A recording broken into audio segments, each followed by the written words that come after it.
गोटे पुरुषर माँ जदि आसिक मनकर रहा 2 मास खंडे रहा बेसी दिन रही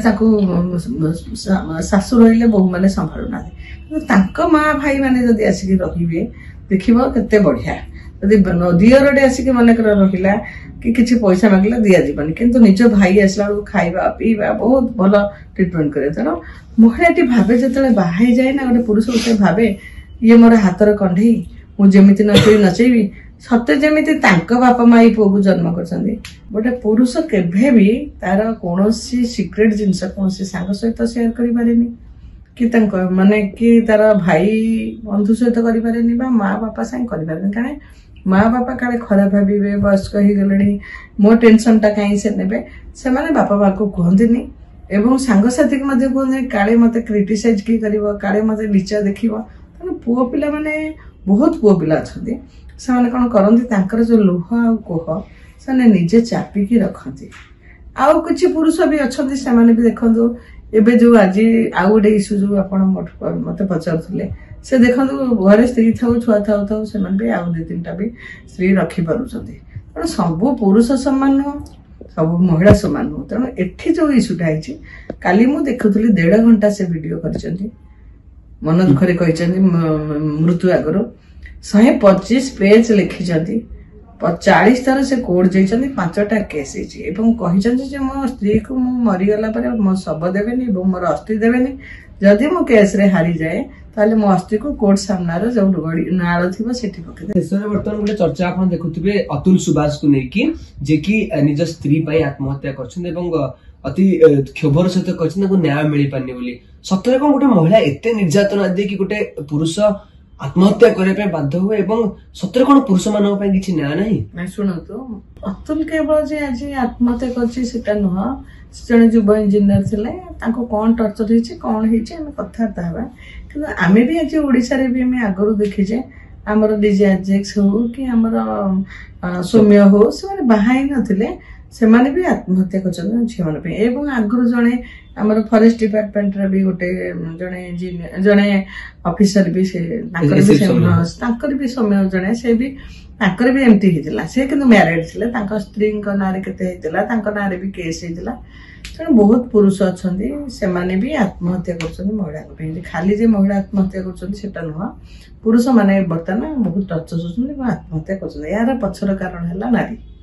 ये मुझे चाहे जे गोटे नारी सब बेले कौन करे तार जेकोसी असुविधा है दुख कि सुख है से समस्त एक्सपोज करें समस्त कथा हो पारे डिस्कसन करें माँ साथ डिस्कसन कर सांग सहित डिस्कसन कर दुख सुख से समस्त जापे कि गोटे पुरुष केभे भी तार कौन सिक्रेट जिनस कौन सांग सहित सेयार करें कि माने कि तार भाई बंधु सहित करें माँ बापा साथ करें कहीं माँ बापा काले खराब भावे वयस्क हो गले मो टेंशन टा कहीं से ने से बापा माँ को कहते एवं सांगसाथी को कहते काले मत क्रिटिसाइज किए कर काले मत नीचा देख तेना पुओ पिला माने बहुत पुओ पिला अच्छा से कौन करती जो लुह आ कोह से निजे चापिकी रखती आउ किसी पुरुष भी अच्छा से भी देखु एबे जो आज आउ गोटे इश्यू जो आप मत पचारे से देखो घरे स्त्री था छुआ था से भी आउ 2-3टा भी स्त्री रखिपुं तेणु सब पुरुष सामान नुह सब महिला सामान नुह तेणु एठी जो इश्यूटा है काली मु देखुली 1.5 घंटा से वीडियो कर मन दुखरे कहते मृत्यु आगर 125 पेज लिखिं 40 थर से कोर्ट जाइए 5टा केस कहते मो स्त्री को मरीगला मो शव देवेनि मोर अस्थि देवेनि जदि मो केस रे हारी जाए ताले मो अस्थि को कोर्ट सामना जो नाल थी से माने को प्रकार से टर्चर कर जहाँफल आज गोटे पुओटे ता माँ ठू पुओ हरैला एवं गोटे पिलाटे गोटे इंजीनियर से आशा भरोसा रखी गोटे झील को बाहा किंतु लास्ट को कौन भला देख गोटे पत्नी जो से मरुची आम एठी मु कहू चाहे पत्नी क्या कह जाए पत्नी है जो महिलाटी तार स्वामी पतन रू उठाई जाए से पत्नी तमें गोटे स्वामीटे जिते बड़े आम जानूचे गोटे स्वामी मद पिऊँ भूल बाट को थे पड़े आम से ମାନେ କେମିତି ଚେଞ୍ଜ କରିବା ସେଟା ହେଲା ଗୋଟେ ମହିଳାର କାମ। ଗୋଟେ ସ୍ୱାମୀ ମନେକର ଡିପ୍ରେସ ହେଇଛି, ଅଫିସରେ କୌଣସି ତାଙ୍କର ଅସୁବିଧା ହେଇଛି କୌଣସି ମ୍ୟାଟରରେ, ତାକୁ ଆମେ କାଳେ ସୁଇସାଇଡ କରିଦେବ, କାଳେ କଣ ଭୁଲ ଷ୍ଟେପ ନେବା, ତାକୁ ଆମେ ତା ମୁହଁ ଦେଖିକି ମଧ୍ୟ ବହୁତ ସ୍ତ୍ରୀ ଲୋକ ଜାଣିପାରନ୍ତି ମୋ ସ୍ୱାମୀର ଆଜି ଏଇଟା ଅସୁବିଧା ଅଛି, ତାକୁ ଗୋଡେ ଗୋଡେ ଯୋଗେଇଥାନ୍ତି। ଯଦି ସ୍ୱାମୀର ମନଟାକୁ ଜଣେ ସ୍ତ୍ରୀ ନ ନେଇ ପାରିଲା ତାହେଲେ ସେ କି ସ୍ତ୍ରୀ? ଆଜିକାଲି ସ୍ତ୍ରୀ ମାନେ କହୁଛନ୍ତି କଣ ଯେ ଆମେ 50-50,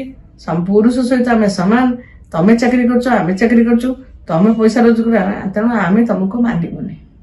ବହୁତ ସ୍ତ୍ରୀ ଲୋକମାନେ ଭାବୁଛନ୍ତି ଯେ ପଇସାଟା ବଡ ଜିନିଷ, ଆମେ ପଇସା କମେଇବୁ ଏବଂ ବଡ ଗାଡି ଧରିବୁ, ବଡ ମୋବାଇଲ ଧରିବୁ ଏବଂ ସାଙ୍ଗମାନଙ୍କ ସହିତ ଷ୍ଟାଟସ ମେଣ୍ଟେନ କରିବୁ। ଯଦି ଅଭାବ ହେଲା, ସ୍ୱାମୀର କଣ ଅସୁବିଧା ହଉଛି, ସ୍ୱାମୀ ଖଟିକି ପଇସା ଆଣିଲା, ସ୍ୱାମୀ ସ୍ତ୍ରୀ ମିଶିକି ଚଳିବା ବଦଳରେ ବର୍ତ୍ତମାନ ସ୍ୱାମୀକୁ ସ୍ତ୍ରୀ ଲୋକମାନେ ବର୍ତ୍ତମାନ ଟର୍ଚର କରିବାକୁ ଚାହୁଁଛନ୍ତି। ଆଉ ଗୋଟେ ଜିନିଷ ଦେଖନ୍ତୁ, ଗୋଟେ ପୁରୁଷର ମା ଯଦି ଆସିକି ମନେକର ରହିଲା 2 ମାସ ଖଣ୍ଡେ ରହିଲା, ବେଶୀ ଦିନ ରହିଲେ ତାକୁ ଶାଶୁ ରହିଲେ ବୋହୂ ମାନେ ସମ୍ଭାଳୁନାହାନ୍ତି, କିନ୍ତୁ ତାଙ୍କ ମା ଭାଇ ମାନେ ଯଦି ଆସିକି ରହିବେ ଦେଖିବ କେତେ ବଢିଆ। ଯଦି ଦିଅରଟେ ଆସିକି ମନେକର ରହିଲା କି କିଛି ପଇସା ମାଗିଲା ଦିଆଯିବନି, କିନ୍ତୁ ନିଜ ଭାଇ ଆସିଲା ବେଳକୁ ଖାଇବା ପିଇବା ବହୁତ ଭଲ ଟ୍ରିଟମେଣ୍ଟ କରିବେ। ତେଣୁ ମହିଳାଟି ଭାବେ ଯେତେବେଳେ ବାହା ହେଇଯାଏ ନା, ଗୋଟେ ପୁରୁଷ ଗୋଟେ ଭାବେ ଇଏ ମୋର ହାତର କଣ୍ଢେଇ, ମୁଁ ଯେମିତି ନଚେଇବି, ସତେ ଯେମିତି ତାଙ୍କ ବାପା ମା ଏଇ ପୁଅକୁ ଜନ୍ମ କରିଛନ୍ତି। ସେ ଭାବନ୍ତିନି ଯେ ସେ ଆଉ କାହାର ପୁଅ, କାହାର ଭାଇ, କାହାର ମାମୁଁ, କାହାର କାକା, କାହାର ଦାଦା। ସେ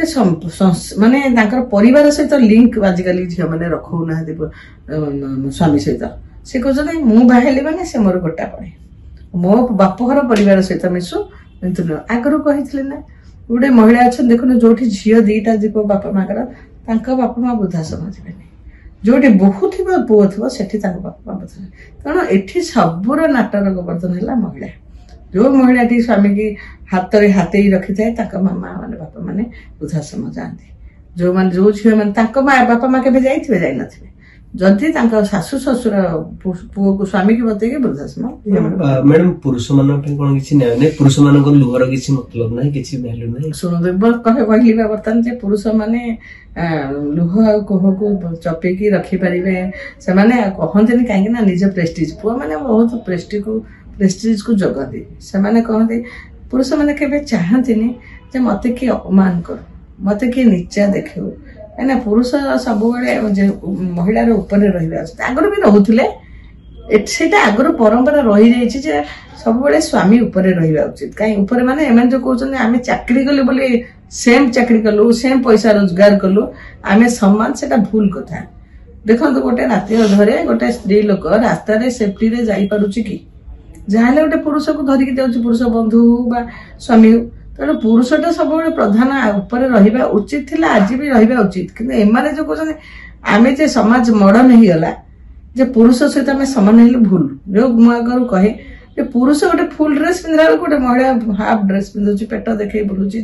ହାଫ ସ୍କର୍ଟ ପିନ୍ଧୁଛି।